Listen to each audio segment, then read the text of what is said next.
balita nationwide.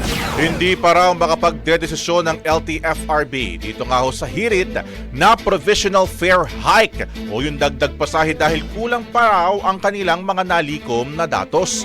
Ayon po kay LTFRB Chairperson Chofilo Guadis, kailangan munang i-consider ang kahilingan ng mga tsuper, siyempre yung abilidad ng mga commuter na magbayad at yung posible ho nitong epekto sa ekonomiya.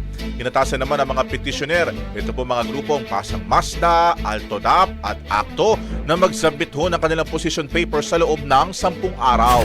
Humingi rin ho sila ng datos mula sa economic planners para makita ang epekto ng dagdag pasahe sa inflation naman.